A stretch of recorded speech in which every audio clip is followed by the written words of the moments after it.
like I'm not afraid to ask questions. I think that's particularly for people like young people, it can be really hard because we have a lot to prove and there's a lot of people that question us. But like I think it's really important to ask the right people the right questions. And I'm like always listening, and I like surrounding myself with people that are so much smarter than me at literally everything.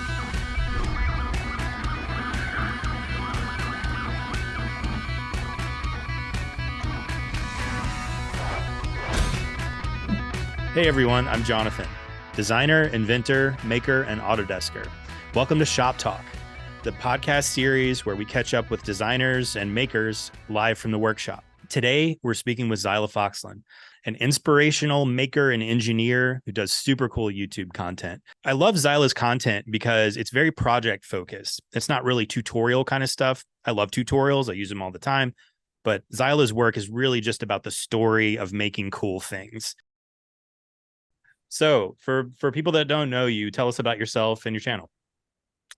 Hey everyone, I'm Xyla.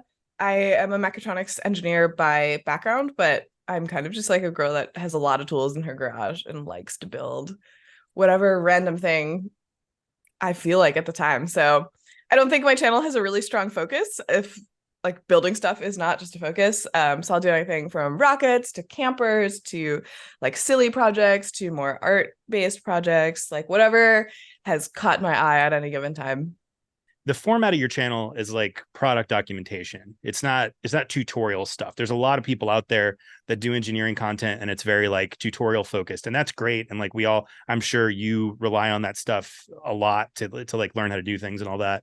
Yeah. But the project documentation format, like why did you decide to go with that? So I actually used to make tutorials on a different YouTube channel that I ran for a nonprofit that I used to run, which is how I got into YouTube in the first place. So I do love tutorials. Uh, but I used to make tutorials for maker spaces, and it was like how to use a laser cutter, how to use a 3D printer, how to use a drill press, like all the tools that you'd find in a maker space. And the idea was that we had these like open source videos that any school or public makerspace could use. Because a lot of makerspaces they get grants for tools and they don't really have the resources to like train people to use them. Um, and so this was like kind of a whim of an idea that I started with a friend in college, and it like snowballed into a nonprofit because we kept getting requests from other schools and we wanted to meet them, we wanted to be helpful.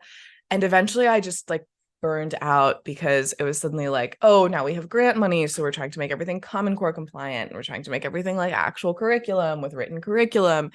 And that's so not what I wanted to be doing. Like what started out as just I just want to make videos that are helpful for people and share. It just like snowballed into so much like literal nonprofit education work, which again, like I love it and I want to support the people who do it, but I learned that it is like absolutely not what I should be doing. And I was losing it because the projects weren't challenging me anymore. Like the building curriculum and making the videos was challenging me, but that wasn't like, especially building curriculum was not what I was interested in. It was like building the projects in the first place. And so I ended up leaving that organization. It's still being operated, but I left and started my own YouTube channel where I could like build the projects that I wanted to build, that were challenging for me. And I actually think in hindsight, and it felt very selfish. Like it felt, you leave a 501(c)(3) organization to go like do your own thing. But I actually think I have more impact, and I like am showing more people how to use tools, or at least giving them the impetus to look up how to use that tool, than I was before, if that makes sense. Yeah, totally. I mean, I don't know. I'm sure you had this same experience when you were younger and probably still do now, but how important it is to have something that inspires you to want to do something in the first place. Like you can have all the information in the world at your fingertips, but if you're not inspired to do something, if you don't see an example of somebody achieving something that you might want to, what good is it? You're not going to want to do anything, right? Exactly. Yeah. And I think like I know I very much operate as a learner like this of I don't ever like do the tutorials, like when you open a new software package or something, like Fusion 360, and it pops up with like the classes that you need to take and you make all of their parts. I never like do those because I need to be working towards something that excites me. That's like a final goal and project that I am actually working on. And like I always pick goals and projects that are way too hard for me. And I just like assume I'll figure it out as I get there.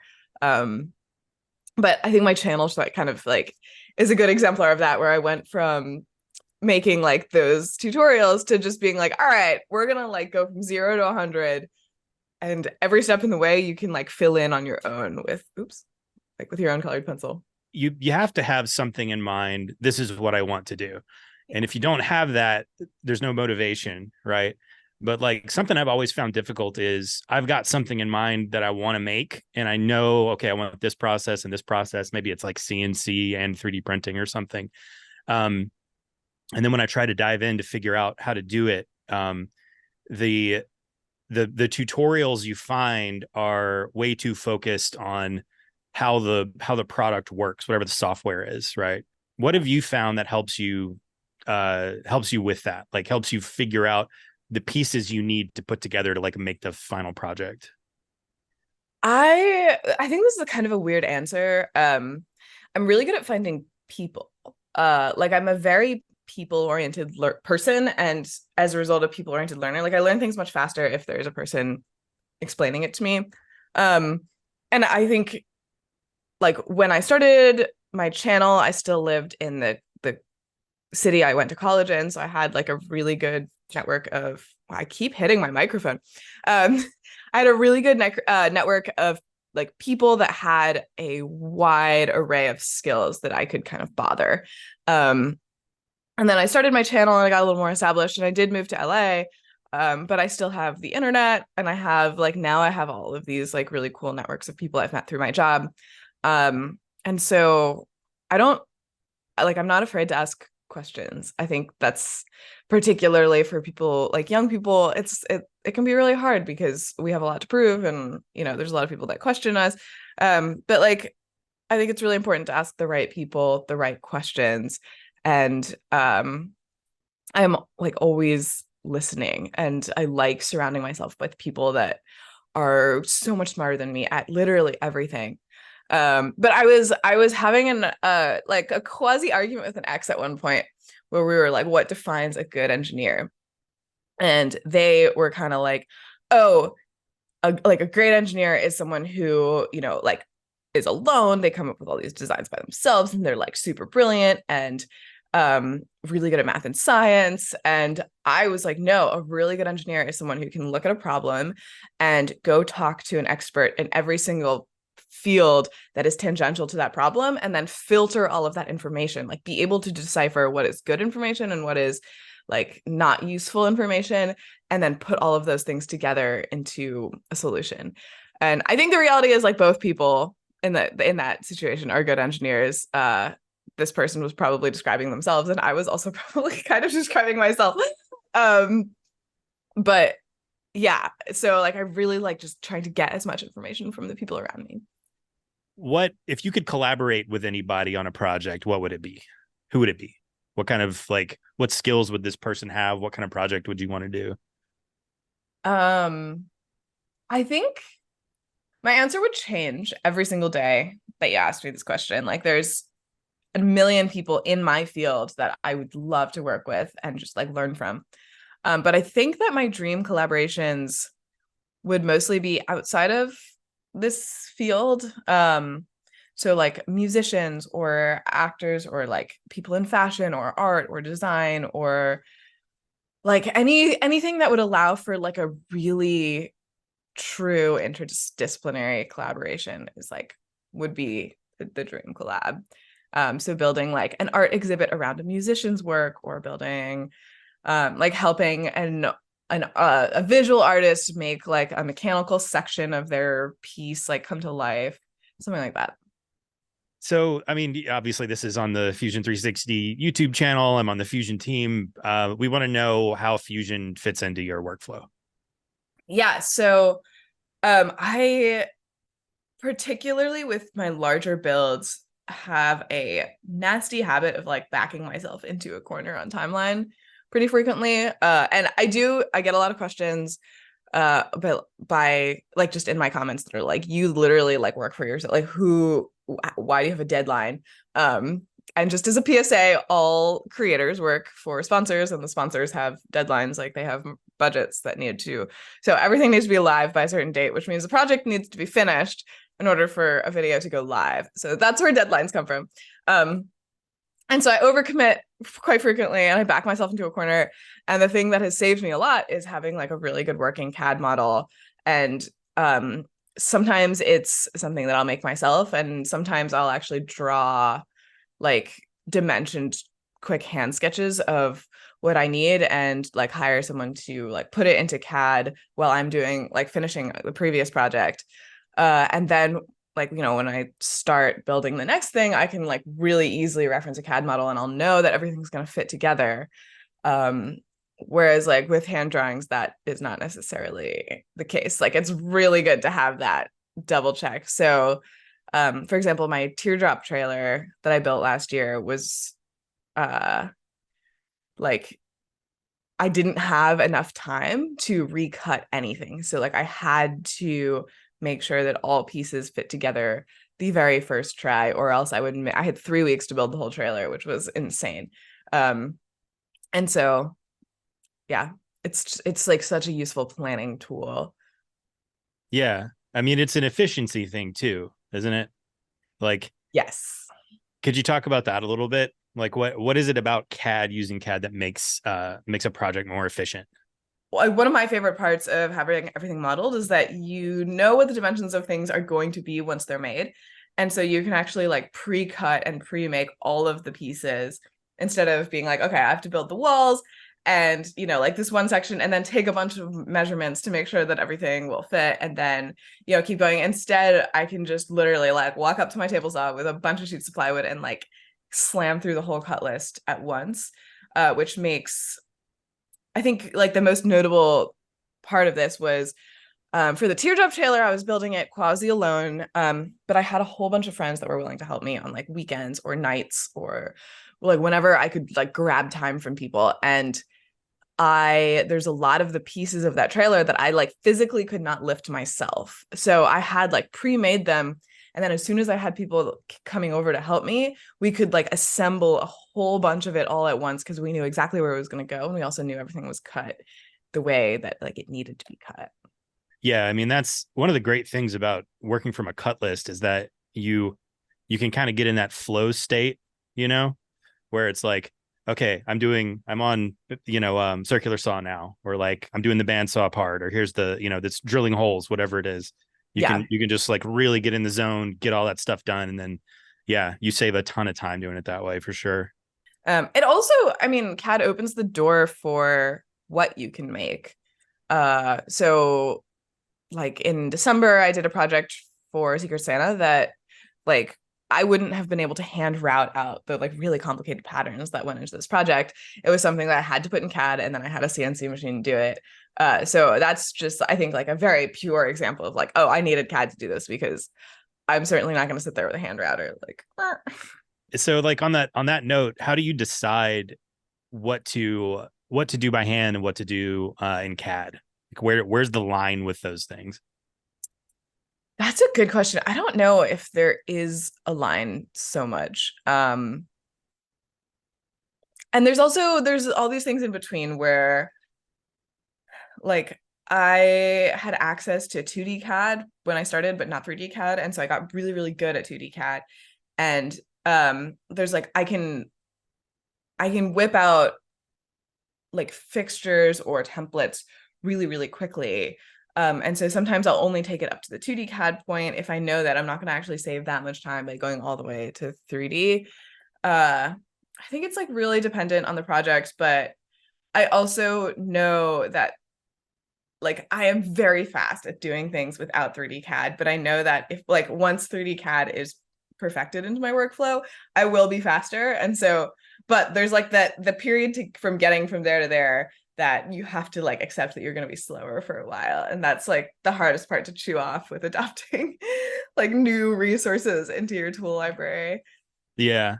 Yeah. You know, I remember when I was in college, I used to make fun of people for cutting rectangles on a laser cutter, right? Mm-hmm. Because like, why are you using a laser cutter for this? There's a bandsaw right there. There's a table saw right there. You're literally making a box. Why are you like, you know, doing this on a laser? And now that I do it all the time. And it's like you know, just because it's easy now and you get to this Yeah. point where it's in the workflow and then you realize after a while, oh, it is way faster than me just doing it myself. You can On just the do other all of hand, them all at once. yeah, Yeah. exactly. But like on the other hand, you know, I also find myself doing stuff all the time that's not like I really don't need to be in CAD for this. Like I really could just, you know, drill some holes here, put some bolts in it, like that thing's done. It's not going to be something aesthetic. I know it can like perform the way it needs to. Um, but I don't know. What I've found over the years is that I never really regret making a CAD model. Even if I'm not going to do everything with CNC and laser cutting or 3D printing or whatever, if I make something in CAD, it's like, oh, I've got this, you know, we have this buzzword digital twin, right? I've got a Mm-hmm. digital twin of this thing and I can sort of cross-reference the two and see like, even though if the thing I build isn't exactly this, you know, I've got this thing to refer to if I need to make a change or, you know, test something out, right? Maybe testing's Yeah. a way to think about that. This is a good segue into your dream project. Tell us about a dream project you'd like to do. Um, I have a lot of dream projects. The teardrop trailer was a big one, and like getting that done was such a good feeling. And I'm still so glad I did it because it's the project I use the most of like any of the projects that I've built. But my like story arc of my YouTube channel, I think, is like all working towards me building an airplane. Like I really want to build an airplane. I don't think it would be my own design. I think I would build like a RV kit or a Zenith kit or maybe even like a Dark Arrow kit or something like that. Um, but I would love to build a home built aircraft that can like hold me and my friends and my gear and like putz off to the woods somewhere. That'd be the dream. Awesome. Would it be a pontoon plane? Oh my God, I thought about that. So my plane can actually is compatible with floats. So I think that if I really wanted a float plane, I could put floats on my plane and the home built would be would I the, like I love Lady Lamar. That's her. So much, but she's really small. She only holds one other person and not a huge amount of gear. I weigh like 80 pounds less than the average pilot it was designed for. So that's 80 pounds of extra gear that I can stash like under or right behind my seat. Um, but like a plane that could take 4 people and is a little bit faster, like that's probably the home built that I would be going for. Yeah, tell us how you got into aviation. I have no idea. No, I was definitely like a kid obsessed with learning to fly, but like not in a plane, just like flap my wings, learn to fly when I was, very small. And I have this like one of my earliest memories is dragging my dad to the library and like checking out a bunch of books on birds. And like I was super confident that I was going to build my own wings. And in hindsight, my dad was shockingly supportive of this idea, given that to build your own wings and test them, that basically means like jumping off a balcony somewhere, which I never actually did. But so like I was always interested in flight. Like I wanted to be the one flying. And then I grew up a little bit and I realized that there's a reason that we don't have wings, and it's because our arm muscles suck. And like humans are just not built like birds, and that's really sad. And then a couple more years later, I was like, okay, so like there's also this thing called an airplane. I could probably figure that out. So I got really interested in airplanes for a while. Um, and then and so I had started talking about like wanting to learn to fly or maybe like being a pilot as my job. And my dad's boss at the time was a Vietnam vet who flew. He'd flown, I think, helicopters, but he was now really involved in general aviation. And so like, on weekends he would fly his little Skybolt around. And my dad mentioned to him at one point, he was like, hey, my daughter's like really interested in airplanes. Like, do you think that's even a good idea? Should I like support this? And this guy was like, hey, there's an event at my airport coming up called Young Eagles, and kids can go up for their first flight for free. So like you could bring her and I could take her flying as like part of this program. And so we went, and his battery died, I think. So he actually couldn't take anyone flying. So I went up with this other random volunteer pilot, and this guy let me fly the plane. And that like sealed the deal. I was like, I came down and I was like, I have to do this. Like, this is my goal of my entire life, is to get my pilot's license. Like, and I loved it. And so I worked, that was probably like late middle school. And then my junior year of high school, I started working. I worked like minimum wage jobs through all of high school, starting freshman year. And then my junior year, I actually got a job at the airport. Actually the same airport that I had gone on that flight out of. It was an hour and a half away. So I commuted 3 hours a day, and then worked 11 hours at the airport every day all summer. But I had a deal that it was 20 hours of like working on the ground for every flight hour. And so that's how I learned to fly. Nice. Yeah. Tell us about your shop. You're in your office now. You've got a separate space from your shop. Yes. If Which we, is great. yeah. Okay. So why 10 do you out do of that? 10 recommend having your computer not live in your shop. Why, Xyla? Why is that a good idea? Carbon dust. That's why. My computer is covered in sawdust and carbon dust, and there's magnetic shavings of things stuck to it, and like it's the half-life of my computers is not good because I don't have that. So Exactly. Yeah. pro tip. What's in your shop? Like, what are your main go-to tools that you use all the time? The workbenches. Honestly, like it's just a space that is really flexible. Everything in my shop is on wheels, so I can like adjust things as projects require it. So recently I built a sailboat in there, and like everything had to get pushed out to the walls so that it could take up like the entire center space of the shop. But I have the basics. I have like a table saw, bandsaw, chop saw, or miter saw, router table, like all of that. But then I also have the more CNC machines. So I have my Tormach 24R, I have a laser cutter, I have a 3D printer, and then I have like a bunch of hand tools, like all the hand tools really. So it's just like a big flexible space with a bunch of rolling workbenches. The shelf behind you, I'm sure there's some objects on that shelf that have interesting stories that your viewers probably are curious about. So is there anything back there that you think we might want to hear about? Yeah. Well, okay, so this paddle right here, I guess I can pick it up. This is the paddle that Colin made me as a replacement for actually sending me the power paddle for Secret Santa. So now it just lives up there. Nice. It's nice to have like, something that Colin made just hanging out on my shelf. Yeah. Colin furs, for those who might not know. Oh, yes. And then up there, I don't know if you can see those. Yeah. Those are airport runway lights that I converted into like a house lamp. I was like a project I did on my channel at some point. Nice. I think they're really cool. They're airport runway lights are just very cool to me. I wish I could put them lower, but the taller one is so tall that it doesn't fit. Let's imagine it's the end of the world and your shop didn't survive, and you have to start from scratch. And the question is, what's your first tool? And the way I think about it is it's, whatever, zombie apocalypse, Walking Dead, something like that. And you can get anything you need, but you're putting yourself at personal risks to do it. So you want to make sure you get the most important thing first. So what tool is that? Yeah, I think I would go with just like a basic hand drill.